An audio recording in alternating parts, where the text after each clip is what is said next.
Cashflow Diary Podcast, episode 215. Welcome to yet another exciting episode of the Cashflow Diary Podcast, the podcast that teaches you insider tips, tactics, and strategies for creating leverage streams of cash flow into your life. Learn from top-performing entrepreneurs, business owners, investors, and thought leaders from across the globe as they share their secrets to success. Like what you learn on this and other Cashflow Diary podcast episodes? Go to learninvestingnow.com and sign up to receive powerful tips and information that will help you succeed as an entrepreneur and investor. Now, here's your host, investor, entrepreneur, business owner, educator, speaker, author, and master facilitator of Robert Kiyosaki's cash flow game, Jay Massey. How many of us have ever had a bad day? How many of us have not? How many of us are not going to raise your hand no matter what I ask? Okay, 100% participation. It's yes, no questions. Here's the thing. That was a tough situation. We've all had bad days. We've all had things happen to us. We all have whatever we have. We're just going to collectively call that so what. Okay, can you say that with me? So what? I don't care. I've heard excuses before. Right? I'm too tall, I'm too short, I'm too female, I'm too black, I'm too white, I'm too whatever to get business done. We're all offered excuses every day. If you are able to walk, talk, your spouse is not going to die tonight to your knowledge. You have something to eat and a place to stay. You're ahead of where I started. Make sense? Okay. So I'm not really compassionate for excuses. If I hear your excuse today, and we will be talking back and forth and there will be questions, just know that I will challenge your excuse. It's a process I call carefrontations. Because I do care, because I've learned when we as entrepreneurs go out there and care enough, we'll actually do something about it. We can actually change the world. This room right here. We don't need that many more people than the one sitting in here to make that happen. All right.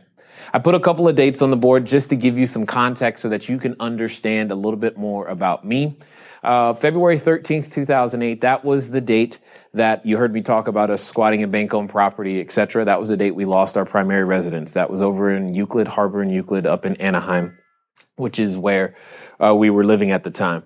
February 25th was the day I began learning in live classroom settings similar to this, how to do real estate investing, because I didn't know what else I was going to do. I had been a financial planner for a while, and my challenge at that time was when I was trying to find a job, they said, hey, if you have $2 million of assets under management, we'll take you. I'm like, dude, if I had $2 million of assets under management, I wouldn't be looking for a job right now.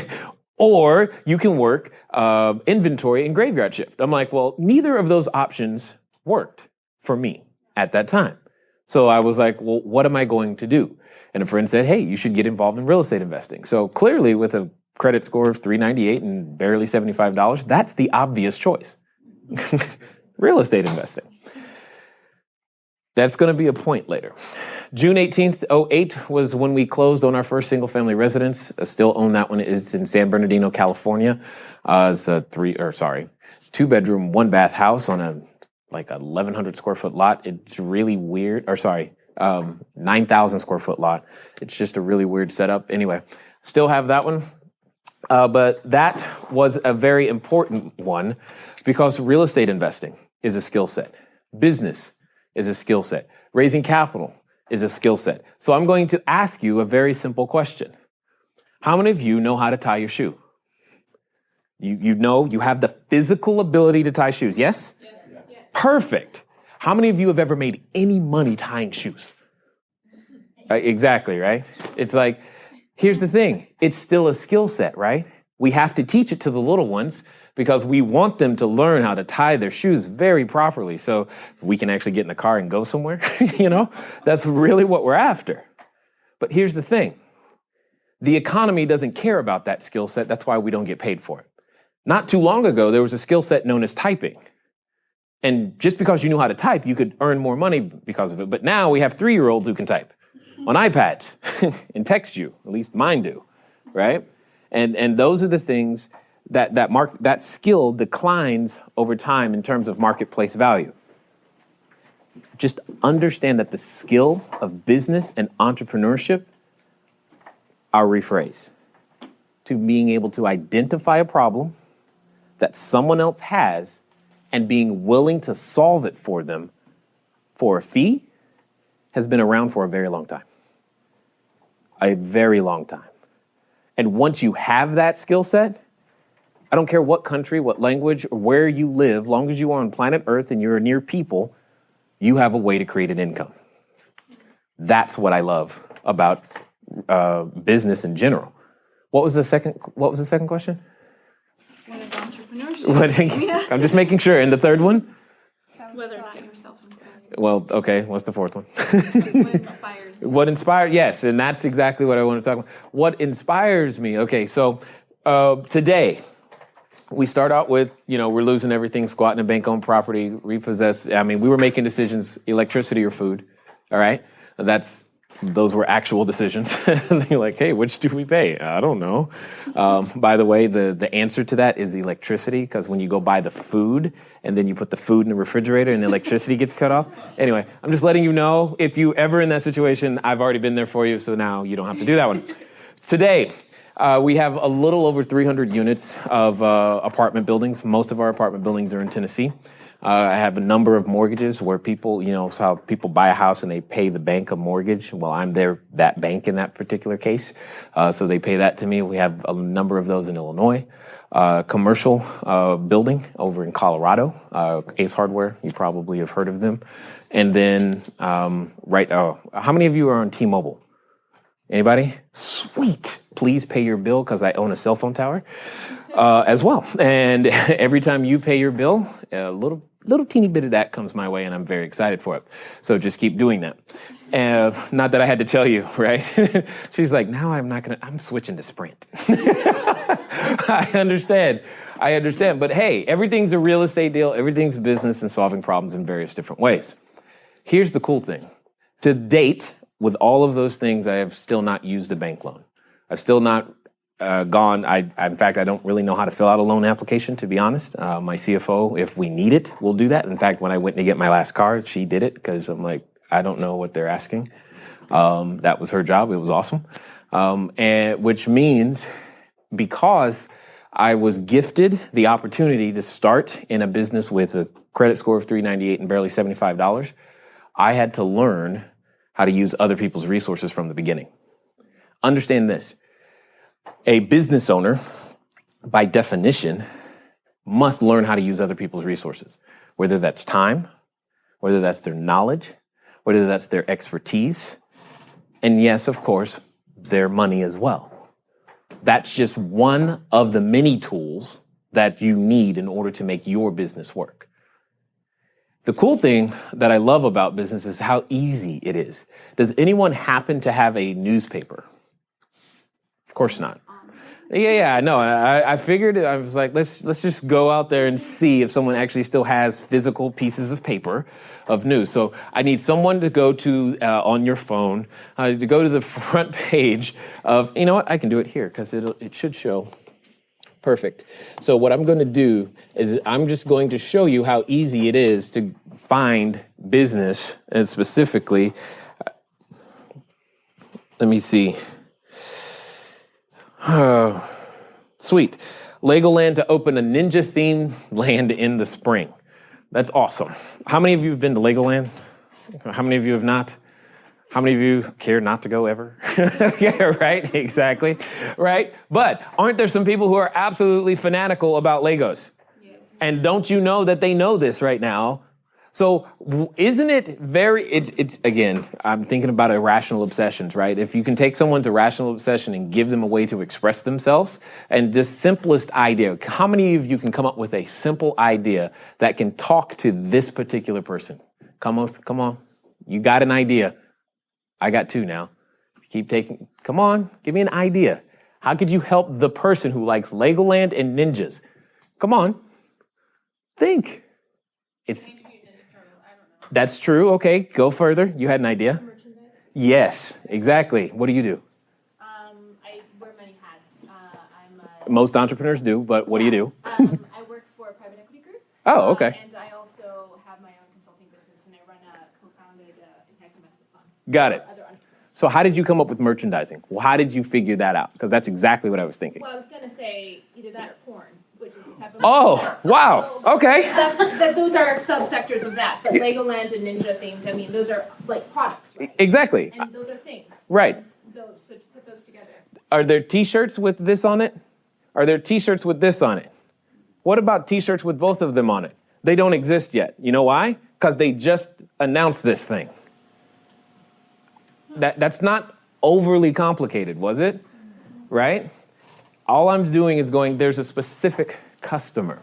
There are 5 questions. Okay, and I know you're like, when's he going to get to how to raise the capital? Believe it or not, I'm already there, and you just don't realize it. Because the challenge when most people go to get money is that they forget to answer 5 questions. It's the same 5 questions. It's 5 questions that you should answer before starting your business. It's the same 5 questions that you have to answer for the person who's about to write that check. And I've had people write me checks for as little as 10 grand and definitely more than $1 million.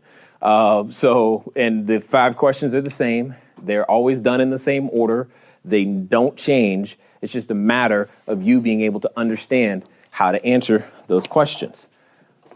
2, 3, 4, 5. The 5 questions are why, what, when, who, and then how. Those are the 5 questions. Once you have the answer to those 5 questions, you're good. You can be able to raise capital for any business. Now, I like real estate, obviously.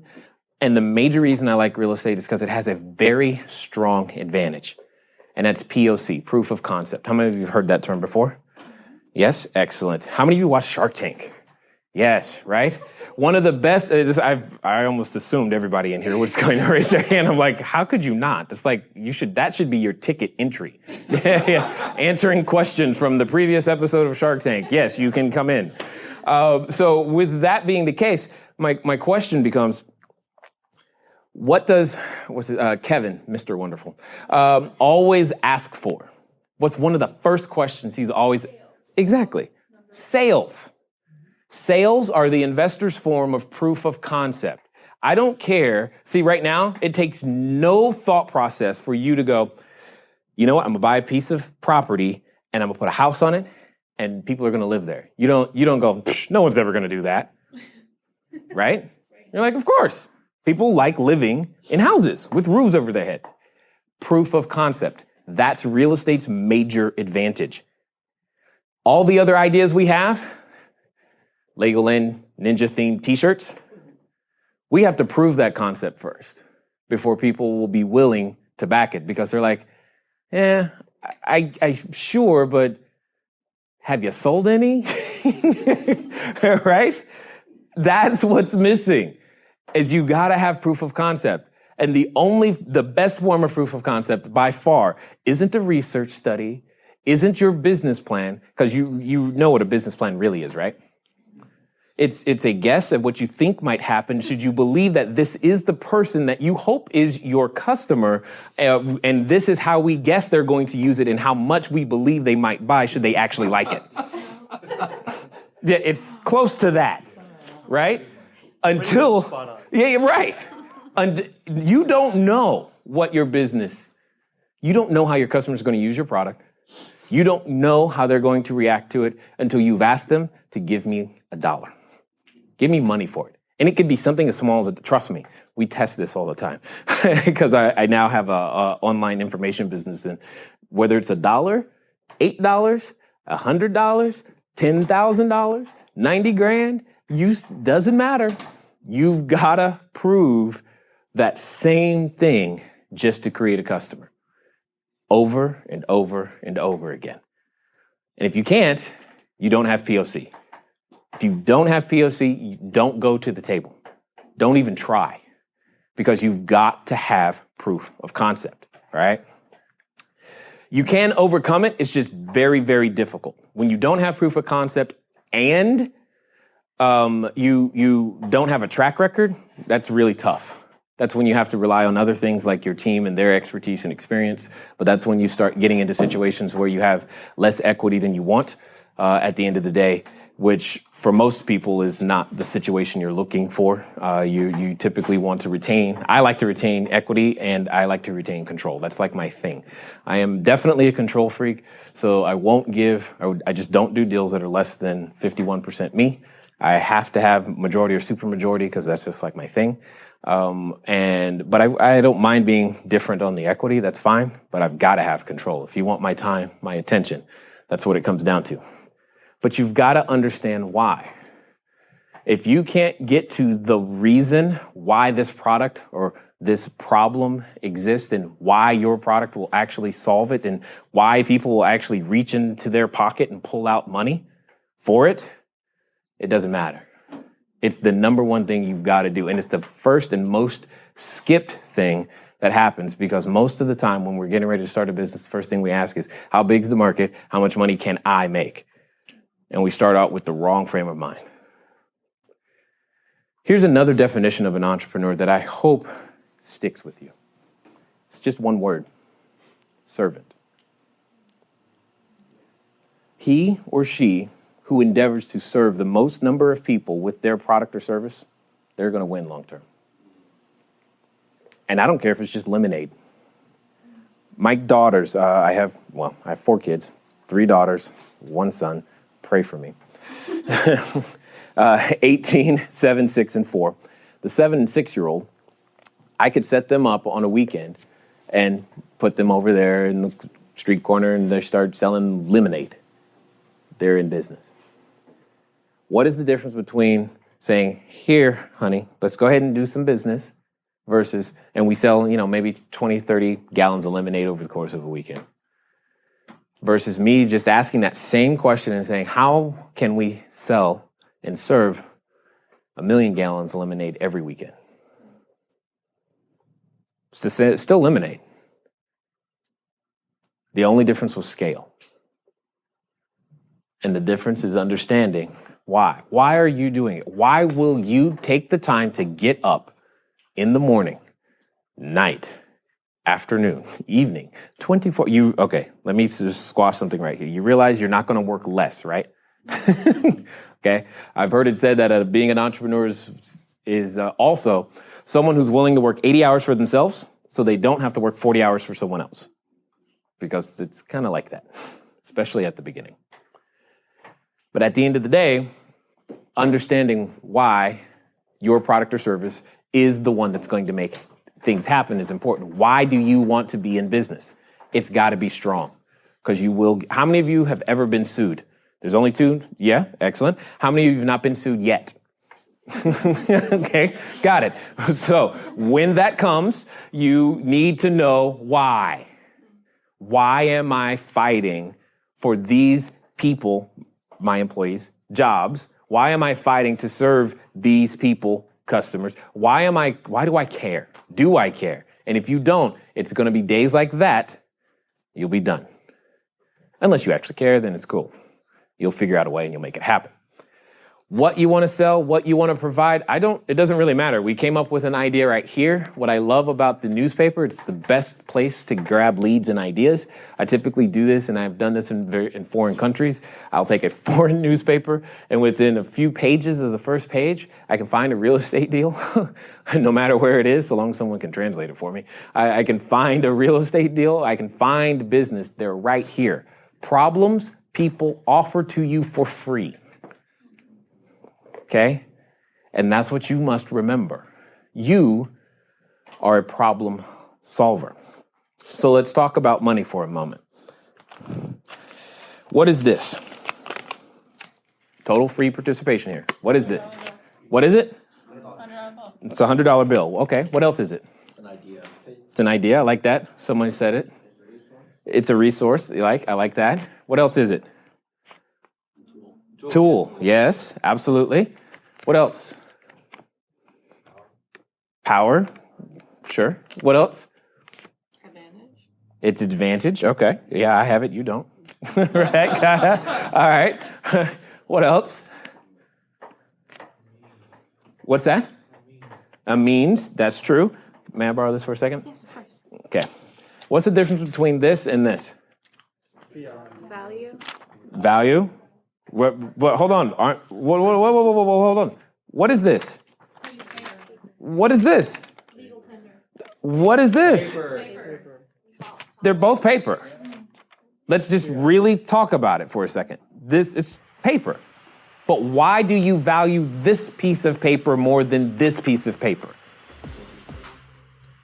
That's going to be an important question for all of us to answer, because some pieces of paper, if you haven't figured it out, one of the pieces of paper in my hand is currency. It's money, what we currently call money today, just to make sure. And the other is just a regular sheet of paper. And it's an interesting exercise. I'll get you back to it, obviously, here in just a second. And you have probably figured out that what you are listening to is a live event. So, from time to time, yes, I do get the privilege of speaking to audiences in various parts of the globe, and definitely enjoy the opportunity to do so. In fact, I have a small request. If you want me to come and speak to your people, feel free to send us an email at info@cashflowdiary.com. Again, that's info@cashflowdiary.com. Send that email in, and we'll let you know what that looks like in terms of details, timeframes, etc. And who knows? Maybe we can meet in person. In the meantime, let's get back to it. Because not somebody says, we agree. We all agree that this piece of paper in its current form is worth more than this piece of paper. Does that make sense? Yes. Okay. So what would happen if we stopped agreeing that this piece of paper was suddenly more valuable than this one? Problems is where you're going. Totally, but I'm not going there. Here's where I am going, and I'm gonna give you back this piece of paper in a second, and you're gonna be Rose, right? Yes. You're gonna like that. Watch. Okay, so let me ask you this: how many different values does this piece of paper have? You sure? 3. This same piece of paper has 3 different values. It has use value. I could write on it and pass a note in class. Right? It also has speculative value, because some people trade this piece of paper for other pieces of paper, hoping that maybe this piece of paper will go up over time. Does that make sense? Oh, sorry. So they trade one piece of paper, they take this piece of paper, and maybe they trade it for Swedish krona. Intraday, intra-hour, hoping to get more of these back. And it has speculative value. Some people place these pieces of paper on deposit and hopefully get more pieces of paper back. Not so much right now, but you get my point. It has investment value. All assets have 3 values at minimum: use, speculative, and investment. I can look at any house and tell you 3 different prices to pay for it, depending on how you're going to use it, because it has different values. Is that an asset? I'm not there yet. Stop. Ignore the people with the cash flow diary shirts. But he does bring up the very next question. Is this an asset? Yes or no? Yes. Who says yes? Who says no? Who says no that hasn't heard me before? Why is this not an asset? Because I just feel like the value isn't stable. Like it can go down and go up. That is true. But assets, things that are assets, have value that is stable, that go up and go down all the time. Why is this not an asset? It's not liquid, it's liquid. No, it's not. I can't drink it, that's for sure. The assets are, I don't know how to. It's like assets you buy, like your house, or things that don't go down in value. This goes down in value, and so does the house, especially as measured in nominal currency. I'm challenging you to think, that's all. I know. Yes. Do we have another player? Come on. You know the answer. See, this also proves how little attention we pay to certain things. Go for it. It belongs to United States Bank of United States or whatever? It does belong to its, okay. How many of you are familiar with pieces of paper this color and about this size, maybe a different denomination? You familiar with these? Have you ever read the top? You know what it says? It says Federal Reserve Note. This note is legal tender for all debts, public and private. This is a promissory note. This is something that they promise to pay. Now, there's no longer anything that they promise to pay because they took care of that in 1971, but these are details. But this is part of why you will be able to raise capital. Because this promise to pay is backed by what? And what's the technical term for that? Do you not? If you don't know, that's fine. That's part of the reason why I'm here. Because I want to share this information with you. This is how understanding this type of information is how I've been able to raise tens of millions of dollars, never use a bank. Because when you go through the process of education, like I'm sharing with you right now, you come out on the other side going, oh God, I got to do something about it. And your solution, i.e. possibly investing with my business, could be that very thing. The word that I'm getting you to go after right here is fiat. It's backed by the full faith and credit of its particular government, which in this particular case is the United States of America. Now, how many of you have full faith and credit in our government? Don't raise your hand. I'm just saying. Here's why this is important. At the moment, right this second, we all agree that this piece of paper is worth more than this one, yes? Does anyone possibly disagree with me at all? Okay. May I borrow your pen? All right. So now, Rose, here's what I'm going to do. I'm going to write I, J, Massey, O-U, Rose, last name? Sharaf Laurie. But you want me to spell this right, don't you? Yeah, I know. Okay. One more time. Sharaf Laurie. S-H? A-R-A-F-L-A-R-I. Ooh. Yeah. How long did it take you to learn to spell that? Got it. Yeah, right. I-J Massey, O-U, Rose. One more. Sharaf Laurie. Yeah, I won't say that. But I just write it right here. I'm going to say, let's pick a number. 10,000. Sounds good. I owe you 10,000 US dollars. Now, Rose, do you want me to sign this and get it notarized? Yes. Yeah. Why? Probably. Because then it has value. Then it has value because why? Because then you've promised to. I've promised to what? To pay. That's all I did. It's a promissory note. Is that any different than this one? No. Except right here, I just created for Rose with a pen and a piece of paper, $10,000 of value. Correct? Yeah. That's called a problem if you're holding a whole bunch of these. Because just as difficult, just as easy as it was for me to create that kind of value for her, those that control this have the ability to print, that's all you saw me do, more money into an existence. And that is the basis of why people will give you their dollars. That's why. It's because they can't out-earn the rate at which money can be printed. How fast did I print, in theory, $10,000 for Rose? It didn't take that long. How many of you can earn $10,000 in seconds? I mean, right? Not many of us in this room. But that's what I'm saying. And they can do that. This is an economic force that's been going on since 71, technically 74, and is what we have all inherited. When I say we, I'm talking about anyone under 40. We have inherited and we get to deal with it. This is the economic world. The best way period, to create wealth and value is owning a business. The second best way is real estate. Equity is created quickly with a business, like insane. The second best way is with a piece of real estate. Does that make sense? So when you, hey, I know her.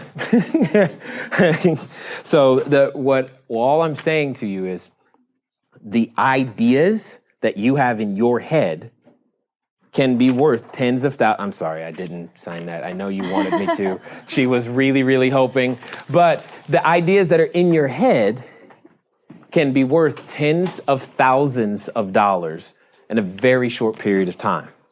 And all it takes is an agreement with one counterparty. Because that's the number one thing that we have right here is what's called counterparty risk. Because the person who controls is the person who's made the promise may not pay. That's the problem, right? That's what you have, is you have counterparty risk. So you want to understand that just because someone has $1 million, 10,000, 100,000, or they earn 100,000, like this month, September, I have a podcast in iTunes, and the only thing I've been doing, because I tell my audience all the time, you can do 100,000 a month, and they're just like, how? That's not possible. I'm like, yes, it is. 6 figures is great a year, but do it in a month and, you smile differently. And what I did is I went and got a couple of my friends together and said, hey, you guys have done 6 figures in a month. Let's talk about it. And all month, all we've been doing is episodes about how to do $100,000 in a month. So that's been the whole thing. And it's just various forms of understanding how to create value, equity, things of value with one counterparty and repeating that process over and over and over again. Simply because the person who has a lot of these, they want more, but they also want to protect the ones they have. And sometimes to make a portfolio safer, the greatest thing you can do is add risk to it. You add risk to actually make a portfolio safer. Now, what's more risky than an unproven idea? Right? So this is where investors come to the table trying to understand your POC. Give me proof of concept. Will people part with this? And if you can prove that people will part with this, you are most of the way there. See, the advantage with real estate, it doesn't take any work. I don't have to work that hard to say, people will live here. Or people live in buildings. Yeah, I've seen that. That's everybody does that everywhere. But we haven't seen the Legoland Ninja themed t-shirt yet. Although I know my son, he would want one. I just not going to go through the process of making the shirt. I'd just rather buy it from one of you guys at the end of the day. And that's what I'm saying here. This is just a piece of paper. And the ones that you have in your notebooks can be infinitely more valuable really, really quickly. That's the basis of why people will give you money. Not your age, not necessarily your business idea. They have external pressures that are forcing them to look for other opportunities that are different than just trading time for dollars. What is your number one asset? Time. Period. I can't get any of it back. The second we just spent, it's gone. Can't get that back. I don't care how much money I have, that second is gone. One of those things to understand, therefore, is that when it comes to your business, there are 4 primary resources. It's knowledge, time, money, and credit. Knowledge, time, money, and credit. Those are the 4 primary resources that you're going to be using. Now, you can typically draw something of a divided line right here, because the person with the money and credit usually does not have the knowledge or the time. And the converse is also true. Typically, the person with the knowledge and time usually doesn't have the money or credit, right? So what has to happen is that you have to learn how to systematically and consistently be in front of, if you're the one with the knowledge and the time, you have to learn a system that puts you consistently in front of people with the money and the credit. And then once you've learned that system, the next thing you've got to learn to do is simply ask. How many of you have ever tried to borrow a $20 bill from a friend? How difficult was it? Not that difficult. Okay, how many of you have tried to buy $200 from a friend? How difficult was it? That was more. 2,000? 20,000. How much money does your business need? Do you see what's happening here? What skill set do you think that is? Who said that? Yes, sales. That's exactly correct. It is the skill set of sales. How many of you hate talking to people? Be honest. I am naturally introverted and shy. Talking to people is not my number one thing. Take me to a party tonight. I promise you, I will find the darkest corner, some chips, some salsa, and I will be there. That's where I am comfortable. This is my safe spot, right over there. Leave me alone. You come to my house, my office is dark. I close the shades. I have one light that barely comes on, and usually my wife has to come in and turn it on because I'm just happy there. It's my happy place. However, does being that way help feed my family? Not necessarily. So I've learned some skills. One of them is sales and learning how to talk to other individuals. Because when you were little, did mommy say to you, don't talk to strangers? You realize that now that you're in business, the number one thing you have to do is talk to strangers? This is a challenge. And you must unlearn some things that you have learned that are not helping you, which is talking to strangers. Asking people for money, especially in the American culture. Now, there are some other cultures, they love to talk about money. They flaunt how much money they have. And that's great, but we're in America. So the challenge is, how do you do that? How do you say those things? And that's the stuff where the magic begins to happen. I'm assuming you already know your business, because whether it's real estate or whether it's, widgets, who has a business idea that they would like to get funded? That's it? I was like, hold on, I'm missing something. What's your first name? Karen. Karen, and what is the business idea? I promise you, no one's going to do it. Just you. I know where she's like, no one's got. Yeah. Here's the thing. I'm going to show you one more, yet another way, because this is the other thing that gets in the way of entrepreneurs. And whether you realize it or not, it comes a lot down to how you think and how you perceive the world in various different ways. How many of you are familiar with that diagram in some way, shape, or form? How many of you are familiar with that? How many of you are not, have no clue what that is? Okay, that wasn't 100%, so I'll do this again. How many of you are familiar with that? Okay, and how many of you are not? Okay, excellent. This is what is known as the cash flow quadrant. Robert Kiyosaki created it, invented it, explained it, whatever, it works. There are four different, in a capitalistic economy, there are four ways to earn money. You can be E, an employee, trading time for dollars. S, small business owner or self-employed, typically trading a higher level skill set, plus, but you're still tied to a clock. Business owner, they own or control the means of production. They have a system, which is great.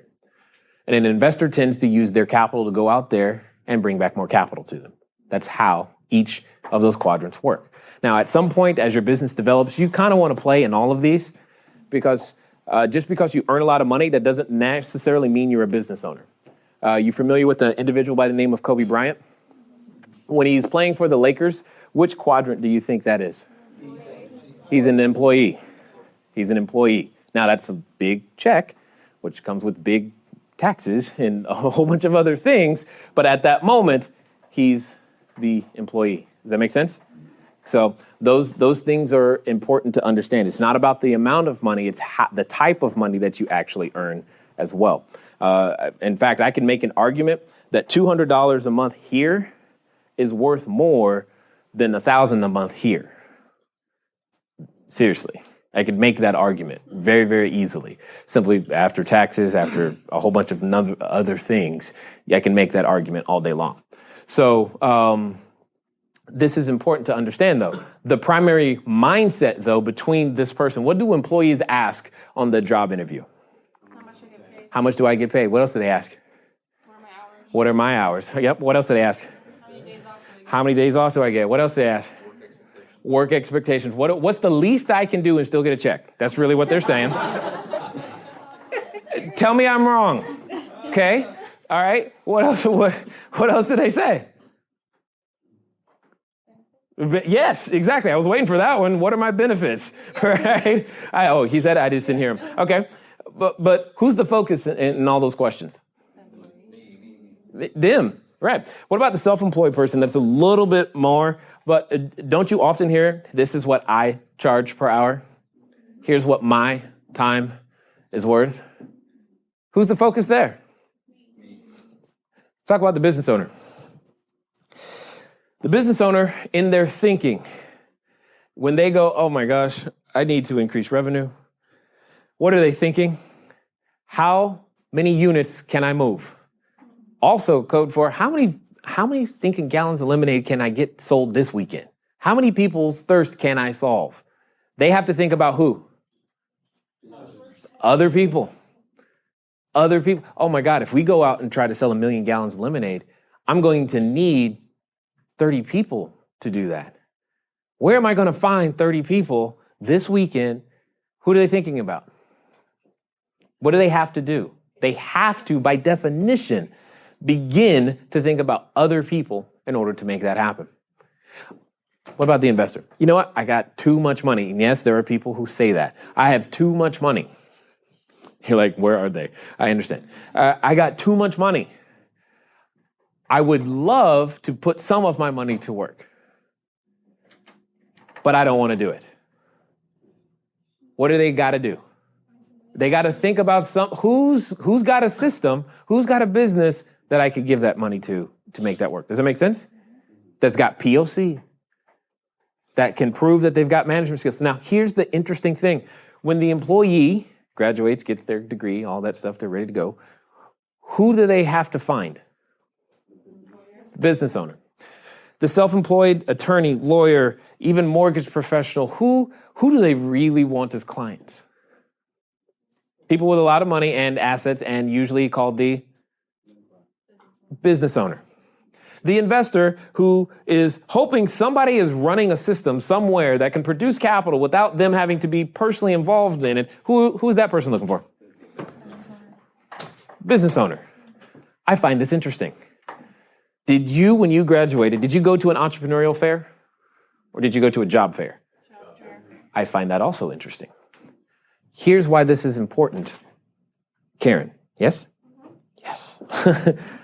Is because to become this person, you must inherently become generous. You must. Generous with your ideas, generous with your time, generous with your energy, generous with nearly everything you currently think is yours. Because until you share an idea, it can't grow. It doesn't grow. It's stuck. That's one of the reasons I like Jacob. Wave Jacob. Say hi to Jacob. Yes.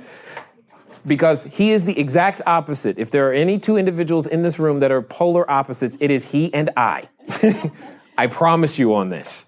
Except when it comes to food. We are almost identical in our culinary taste. It's really odd. However, every idea I have, I can ask Jacob, and I know the first word I'm going to hear. I don't know about that. It's where it's going to start. And then it's eventually going to get improved because he's going to think of some other way that we could do it in some way, shape, or form. Right? But if I didn't share that idea with him, it probably would have resulted in a bad customer experience in some way, shape, or form. I do the same thing with Sandy. I do the same thing with Drew. Actually, Drew's really good at doing it with me. His ideas are always great, and I just tend to go with it. Sounds great, Drew. Do that. Just do it. I couldn't think of anything better myself. So that's why I want you to share the idea, because every time I've asked people to share their ideas, those that share tend to benefit the most because other people have other ways of helping those ideas be even better than what you think. Does that make sense?